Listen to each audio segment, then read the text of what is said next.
Hello बच्चों, आज हम देख रहे हैं समविभव पृष्ठ के आधार पर एक टॉपिक। और ये टॉपिक है हमारा कि हमें विद्युत क्षेत्र और विद्युत विभव के मध्य एक संबंध निकालना, जो संबंध एक सूत्र के रूप में आएगा और इसके लिए हमें समविभव पृष्ठ की सहायता लेनी पड़ेगी। और ये जो टॉपिक है, इस टॉपिक में जो हमारा सूत्र आएगा वो आएगा E बराबर माइनस dV बट्टा dr, ये सूत्र आएगा। और जब समविभव पृष्ठ गोलाकार होता है तब E बराबर माइनस dV बट्टा dr आता है। और जब समविभव पृष्ठ परतों के रूप में होता है, यानी एक तरीके से समांतर परतों के रूप में होता है, तो उस स्थिति में हमारा सूत्र आता है E बराबर माइनस dV बट्टा dl। लेकिन हम यहाँ पे समविभव पृष्ठ गोलाकार लेंगे तो हमारा सूत्र E बराबर माइनस dV बट्टा dr आएगा। तो आइए करते हैं लेक्चर को शुरू। सूत्र तो हमारा आएगा छोटा सा, लेकिन उसके पीछे की बहुत सारी कहानी है। तो हम एक बार के लिए मान रहे हैं कि एक बिंदु आवेश है, तो उसके कारण जो समविभव पृष्ठ कैसे बनता है, सेकेंडरी गोलों के रूप में बनता है। तो उस सेकेंडरी गोलों का हम एक भाग ले रहे हैं। तो इस प्रकार से ये एक बिंदु आवेश के कारण समविभव पृष्ठ का मान लो ये गोली आकार है, और ये दूसरा हो गया समविभव पृष्ठ। और इस पर अगर आप बोलो कि विद्युत क्षेत्र की तीव्रता की अगर हमें दिशा दिखानी पड़े तो वो इस प्रकार से हो जाएगी। ये एक तरीके से विद्युत क्षेत्र की तीव्रता की दिशा, ठीक है। अब देखो कि ये एक समविभव पृष्ठ है, तो इस पर विभव का मान हमने मान लिया v है, और कुछ दूरी पर ये दूसरा समविभव पृष्ठ है, तो इस पर विभव का मान थोड़ा कम होगा। वो क्या होगा, v माइनस dv, यानी v से थोड़ा कम विभव इस पर है, ठीक है। अब देखो ये बिंदु जहाँ काट रहे हैं वो a बिंदु मान लिया, और ये बिंदु जहाँ काट रहा है वो मान लिया हमने b बिंदु। और ये जो दूरी है वो एक तरीके से dr है ना, dr अल्पांश मान लो। और आप ऐसा भी कह सकते हो, ये एक तरीके से इसकी दिशा भी क्या इस दिशा में, और ई की दिशा को प्रदर्शित करने के लिए हमने एक तरीके से यहाँ पे एन कैप बना लिया, है ना। हमारा चित्र तो पूरा हो चुका। अब देखो हमारे पास है बच्चों विभवांतर का एक सूत्र है, जो हमारा पहला लेक्चर था उसमें हमने विभवांतर का सूत्र निकाला था ना, दो बिंदुओं के मध्य विभव का अंतर हमने एक सूत्र निकाला था। वो सूत्र क्या है, वो सूत्र है जैसे A V A minus V B और बराबर माइनस ए से बी तक का समाकलन ई सदिश डॉट डी आर सदिश, ये हमारा सूत्र था, ठीक है।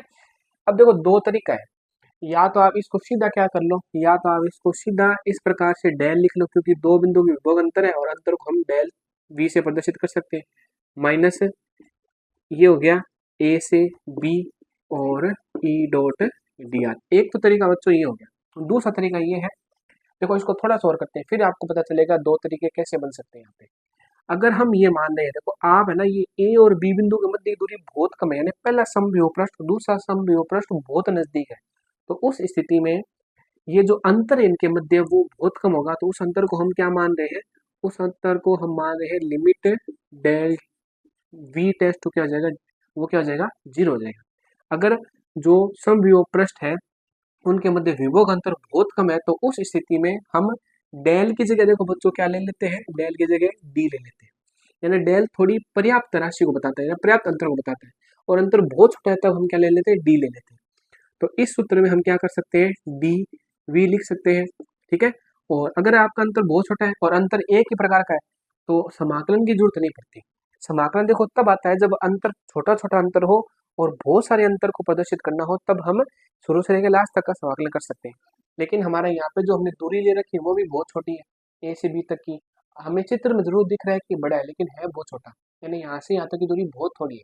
तो उस स्थिति में विभव अंतर बहुत थोड़ा होगा, विभव अंतर बहुत थोड़ा, तो समाकलन की यहाँ पे हम जरूरत नहीं मानते। तो हम सीधा ऐसे लिख सकते हैं ई डॉट डी आर, ये तो एक तरीका हो गया। दूसरा तरीका क्या है, आप देखो इसको मैं अलग तरीके से और बता रहा हूँ। वी ए की जगह विभव कितना है हमारा, देखो ए बिंदु कहाँ पे है, पहले समविभव पृष्ठ पर है, उस पर विभव का मान कितना है, वी है। और दूसरा समविभव पृष्ठ पर एक बिंदु बी है, उस पर विभव का मान क्या होगा, वी माइनस डीवी होगा।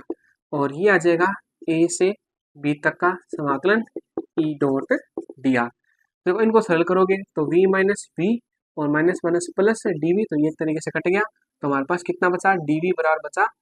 और यहाँ पे हम ये कहेंगे कि जो अंतर है वो थोड़ा थोड़ा है, तो उस स्थिति में समाकलन की जरूरत नहीं है, तो ये समाकलन की जरूरत हमें नहीं पड़ेगी। तो ई डॉट डी आर सदिश आ जाएगा। मतलब एक तरीके से ये सूत्र आ रहा है इस तरीके से भी और इस तरीके से भी, ठीक है। तो आप जैसा मानो उस तरीके से अपना लेना। आगे की प्रोसेस हमारी ये है। अब देखो बच्चों, अब ये देखो इनके मध्य एक तरीके से अदिश गुणा है, तो इनका मान क्या जाएगा, minus E D R cos theta. और इसको हम ऐसे भी लिख सकते हैं कि ई, यानी ऐसे लिख सकते हो कि माइनस को उधर भेज दो, dv बटा dr बराबर ई कोस थीटा। ये हमारा एक सूत्र आया है। अभी इस सूत्र में हमें थोड़ा सा परिवर्तन, कहने का मतलब इस सूत्र को थोड़ा सा और जानना पड़ेगा। यहाँ तक तो हमारे समझ में आ गया कि दोनों के मध्य अदिश होना तो कोस थीटा आएगा, माइनस को उधर भेज दिया और dr को इधर भेज दिया। अब मैं आपसे ये पूछ रहा हूँ कि एक बात बताइए कि ये जो राशि है, इस राशि, एक बार माइनस को आप थोड़ा सा भूल जाओ, ये राशि का मान अधिकतम कब होगा? जब इस राशि का मान अधिकतम होगा। और इस राशि का अधिकतम मान कब होगा? जब कोस का मान अधिकतम होगा। और कोस का मान अधिकतम होता कब है? जब कोण का मान कितना होता है? 0 डिग्री। तो एक तरीके से हमें चित्र में भी दिख रहा है कि ई सदिश भी इसी दिशा में और डी आर सदिश भी इसी दिशा में, तो कोस थीटा का मान क्या आएगा? थीटा का मान आ जाएगा 0। ठीक है, थीटा का मान 0 आ गया तो ई बराबर हमारा सूत्र क्या बन गया? माइनस का dv बटा dr। ठीक है, ये सूत्र बन गया और ये सूत्र हमें निकालना था। अभी देखो इसके पीछे थोड़ी और कहानी देखते हैं। ये तो हमने देखा है, ठीक है, तो ये तो बात होगी, मतलब ये चीज ये बता रही है कि जब कोस थीटा का मान 0 होगा ना, तब इस राशि का मान अधिकतम होगा और बराबर में ये राशि चले तो इसका मान भी अधिकतम होगा। और ये जो चीज है ना बच्चों, ये देखो इसको है ना, इसको d बटा dr को हम बोलते हैं प्रवणता। ठीक है, प्रवणता जिसे हम बोलते हैं ग्रेडियंट। ठीक है, और ये जो राशि है इसको हम प्रवणता बोलते हैं, इंग्लिश में बोलते हैं ग्रेडियंट। और इसको हम ऐसे भी बोल सकते हैं दूरी का अवकलन। ठीक है, और अगर यहाँ पे देखो, यहाँ पे देखो प्रवणता की अगर आप परिभाषा पूछो तो प्रवणता की परिभाषा ये होती है कि अगर कोई राशि दूरी के साथ में अधिकतम उसका परिवर्तन हो रहा है तो वो क्या कहलाती है? प्रवणता कहलाती है। तो यहाँ पे देखो दूरी के साथ अधिकतम परिवर्तन किसका आ रहा है? विभव का आ रहा है। तो ये चीज क्या कहलाएगी? ये कहलाएगी विभव प्रवणता। ठीक है, विभव प्रवणता। ठीक है, ये चीज आई, यानी dv बटा dr को हम बोलेंगे विभव प्रवणता, या ऐसे कह सकते हो विभव का दूरी के साथ अवकलन। ठीक है, और इस राशि को पूरा का नाम बोले तो देखो इस राशि को ऐसे बोलते हैं कि विद्युत क्षेत्र की तीव्रता, यानी विद्युत क्षेत्र का मान विभव का दूरी के साथ ऋणात्मक अवकलन के बराबर होता है। विद्युत क्षेत्र का मान विभव का दूरी के साथ ऋणात्मक अवकलन के बराबर होता है। ठीक है, और dv बटा dr को हम कह सकते हैं विभव प्रवणता, और खाली इस चीज को बोलते हैं प्रवणता। ठीक है, ये बात हो चुकी। अब देखो हम बात कर रहे थे कोण की। ठीक है, कोण का मान 0 होगा तो इस स्थिति में ये राशि का मान भी क्या होगा? 0 होगा। तो ये से हमें दिख भी रहा है कि ई सदिश और डी सदिश एक दिशा में है, तो कोस थीटा का क्या मान हो जाएगा? 0 आ जाएगा। तो इस स्थिति में ये मान 0 हो जाएगा और ये मान अधिकतम होगा। यानी ये मान हमें अधिकतम कब मिलेगा? देखो dv बटा dr का मान मैक्सिमम कब मिलेगा? जब थीटा बराबर 0 होगा। ठीक है, और थीटा बराबर 0 है कब? थीटा बराबर 0 है इस दिशा में, यानी जिस दिशा में विद्युत क्षेत्र की तीव्रता की दिशा में है, यानी जिस दिशा में विद्युत क्षेत्र की तीव्रता है उसी दिशा में कोण 0 होगा और उसी दिशा में विभव प्रवणता का मान अधिकतम होगा। ठीक है, तो देखो कि हम जो विभव है और दूरी है, दोनों चीज एक तरीके से अनुपात के रूप में तो दोनों अदिश राशि है, लेकिन हम इसे सदिश राशि बोल सकते हैं। क्यों? क्योंकि जो विभव प्रवणता का अधिकतम मान केवल विद्युत क्षेत्र की तीव्रता की दिशा में ही अधिकतम हो रहा है, यानी इस राशि का जो अधिकतम मान है वो केवल विद्युत क्षेत्र की तीव्रता दिशा में ही अधिकतम है, अन्य दिशाओं में अधिकतम नहीं है। इसको एक बार हम समझते हैं।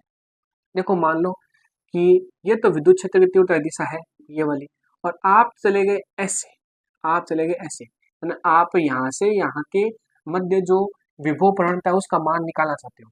तो देखो एक बार मैं इसको हटा रहा हूँ, ये मान लो ये राशि का मान है कि मान लो 5 सेंटीमीटर है और इस राशि का मान 8 सेंटीमीटर है। ठीक है, एक बार गौर करना, कोई चीज है ना, ये टॉपिक के अंदर जो छुपी हुई चीज है ना वो हम बाहर निकाल रहे हैं।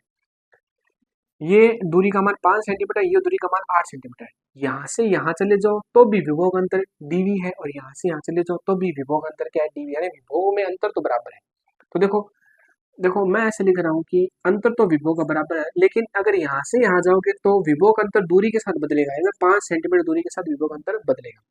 और अगर आप इधर से इधर जाओगे, मतलब सी बिंदु तक जाओगे, या ऐसे बोल दो कि अगर आप ए बिंदु से बी बिंदु जाओगे तो यहाँ पे हम लिख सकते हैं dv बट्टा दूरी का मान, ठीक है। और दूसरी स्थिति में dv बट्टा AC का मान लिख सकते हैं, ये लिख दिया। अब बताओ इनमें से कौन सी राशि बड़ी है?